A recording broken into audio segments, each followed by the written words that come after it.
Welcome to r/slash Entitled Parents, where a woman tries to buy a baby.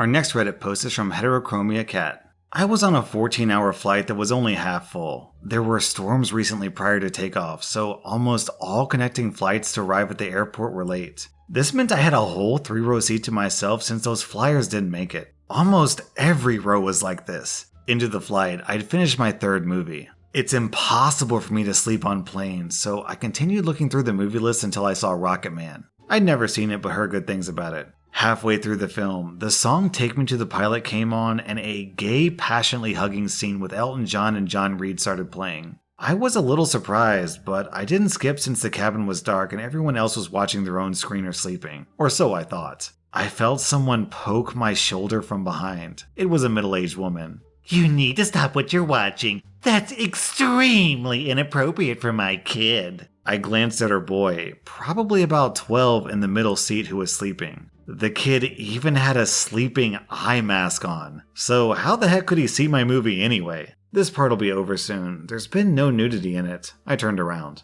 I could hear her scoff loudly. I'm assuming she pressed the help button since a flight attendant came over 10 seconds later. By the time the flight attendant came to our section, the steamy scene was finished anyway. And no, there was no nudity, just steamy kissing and pectorals. The flight attendant said, "May I help you?" This person is watching gay adult erotic videos. My kid can see that and doesn't need to know about those relationships. She's watching a movie provided on the list. There's nothing I can do except advise you to watch your own screens. It's not a family-appropriate movie on a plane. She needs to change the movie or turn it off. I apologize, but she has the right to watch what she wants to watch. If there are further complaints in the future, we could take action. The flight attendant walked to the back of the plane. I heard the entitled mom say, "Ridiculous," under her breath. I was super tempted to rewind back to Elton's One Night Stand, but I didn't need that BS at that moment. Later, I turned around at her during Elton's drug and alcohol overdose at his pool party, and her eyes were fixated on my screen. She must have enjoyed the movie. Man, what is this Karen gonna do if her precious little angel grows up to be gay?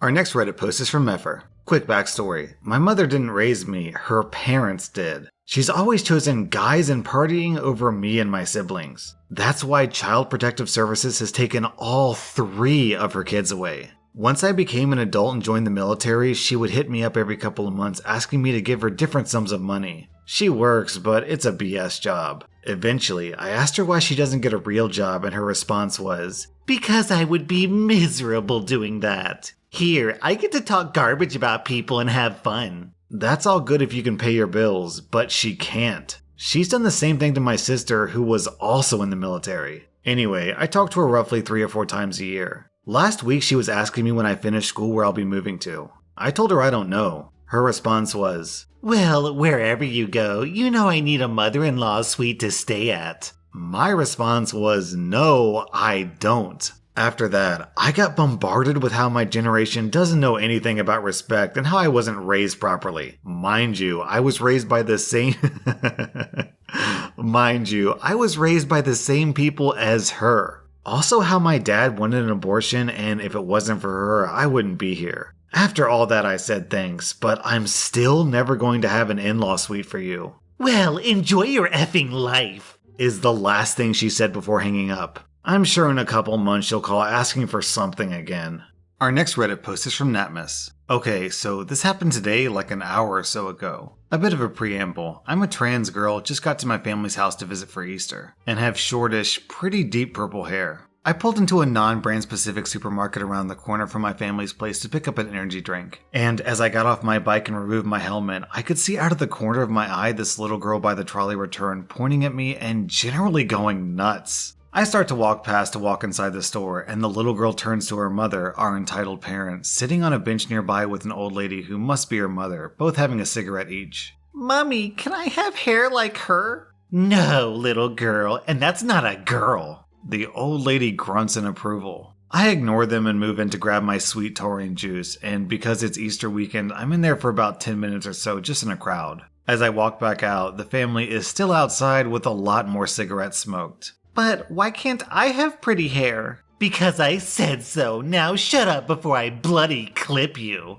I start to walk past as the entitled parent waves to catch my attention. Hey mate, what do you have hair like that for? Oh, because I want it? No, but why like that? No man I know has a color like that. Can't you just take it out? Well, I'm not a man, so there's that, and not without constantly washing my hair for like a couple of days. No, I mean like now. Can you get it out now? I knew the education in my area was lacking, but jeez. Look, I just wanted to grab a drink and get going. Let's just leave it. I turned to walk back to my bike and put my helmet back on. Fine then, you little bundle of sticks. Go be a turd somewhere else. The old lady grunts in a way that I guess must have been a laugh. The little girl was quiet through all this, just looking between the two of us as she cuddles into her mother. I just had enough, but I didn't want her to feel like she came out on top, so I turn around, still a bit away from them, and reach a hand into my jacket pocket. Oh, right, yeah, I'm sorry. Here, have this apology. I pull out my hand and flip both of them the bird, smiling and waving my other hand to present my apology. After a second of silence and slack-jawed looks from the pair, I turn to go back to my bike and start to make my way off. As in the background, I hear the entitled parent hurling abuse my way about different stuff.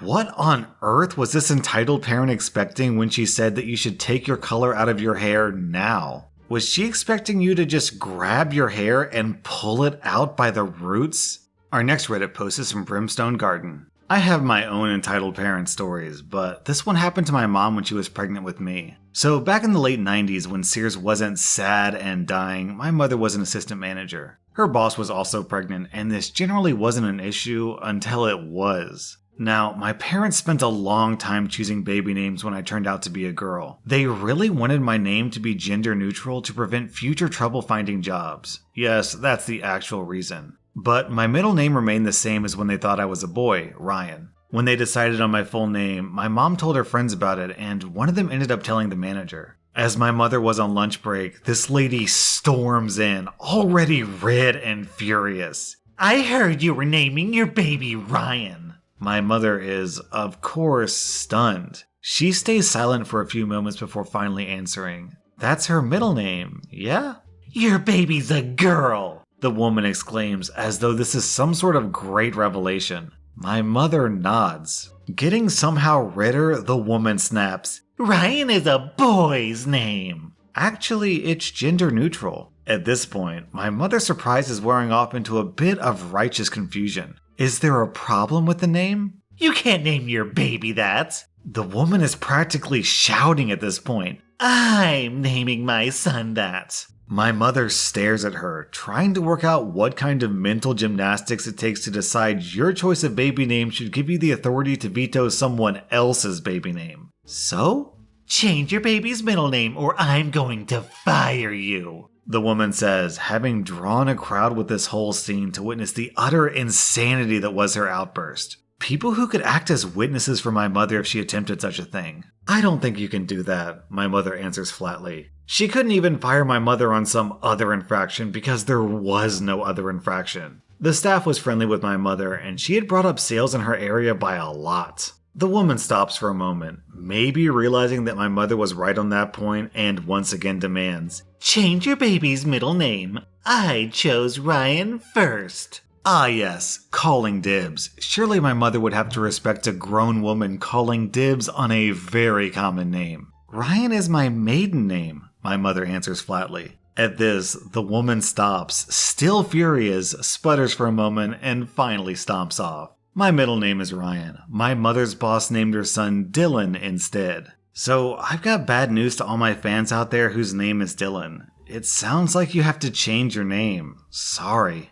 Our next Reddit post is from Ixie Things. This is the most manipulative, ugly, classist, racist person I've ever met. I've worked in customer service and do politics in a totalitarian government, so it's safe to assume I've already seen the worst of the worst. She's married to my uncle. Let's call her Mary. Mary has pulled a lot of entitled stunts over the course of her life. I probably have over 100 stories that I can share that I know of. I don't talk to that part of the family because it's super toxic. But there are a few family gatherings in which we meet. One of those happened yesterday and I got reminded of her golden trait, so thought you would enjoy raging with me. Her entitlement shone yesterday as she tried to make herself the best friend of my current boss, who's married to my cousin and he's filthy rich. She brought a friend of hers who was supposed to be strictly quarantined because she's high risk. She tried to outshine the 1-month-old baby who we were all there to meet with her already grown-up daughters who we've all met. She tried to become the host of the party in a house that wasn't hers, going as far as to search for and serve food from the refrigerator that wasn't destined to be party servings. And to top it all off, we were also there to pray for my cousin's mother who died last week. I don't participate in Christian stuff, but she was my favorite aunt and like a second mother to me. So that moment of appreciation was very important to me, to my cousin, my other aunt, and Mary's husband, his sister.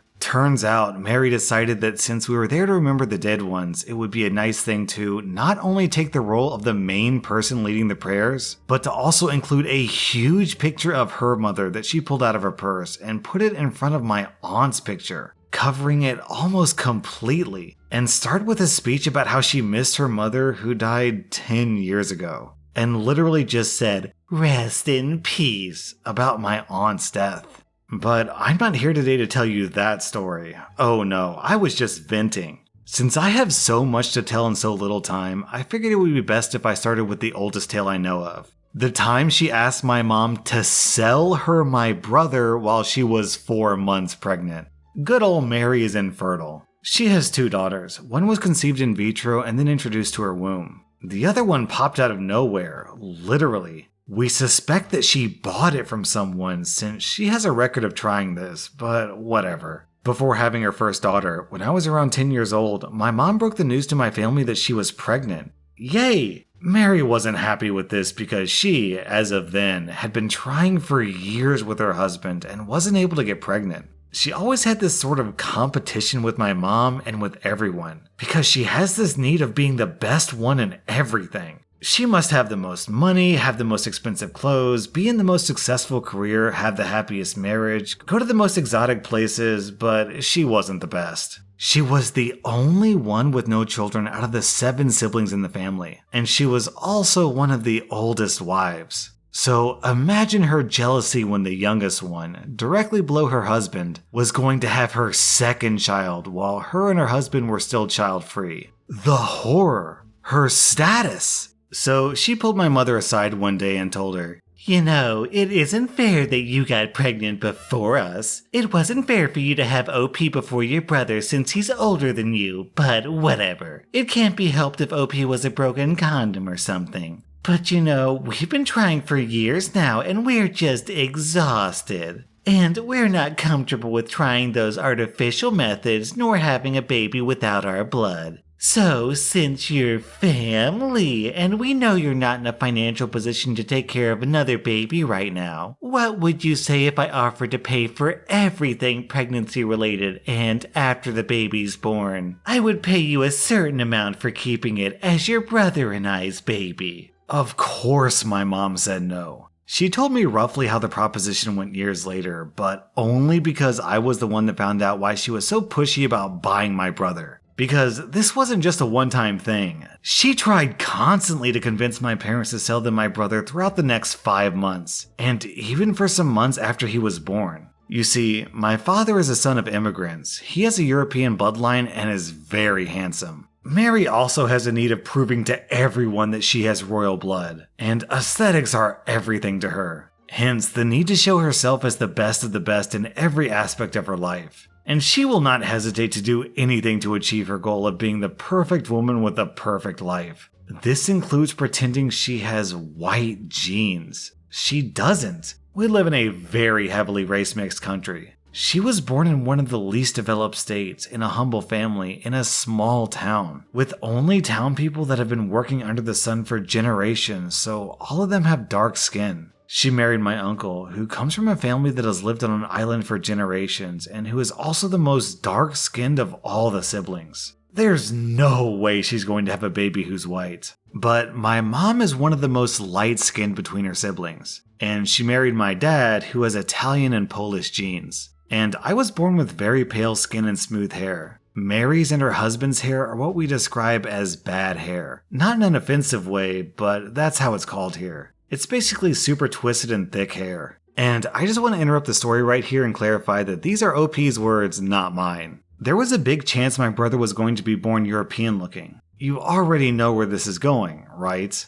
One day, I was minding my own business at their daughter's birthday party, and I happened to wander close to where Mary was talking with someone. And I heard how she openly complained about how her daughter was black, and how she wished she managed to convince my mom and dad to just give her their baby, because having a white son would have solved all of her problems. It's so hard to move up the stairs of society when you have a black family, and not only that, but having an ugly daughter isn't going to help either. There's no way she'll marry a rich man. How is she supposed to pay her retirement? There was more said, but I can't remember it all. And yes, my uncle approves of her behavior and supports it. They, two dark-skinned people, believe that white people are better. Oh, by the way, forgot to mention that the daughter that popped out of nowhere one day is white, and looked nothing like Mary or her husband. So I'm kinda getting the vibe that a baby popping out of nowhere might be illegal. So, OP,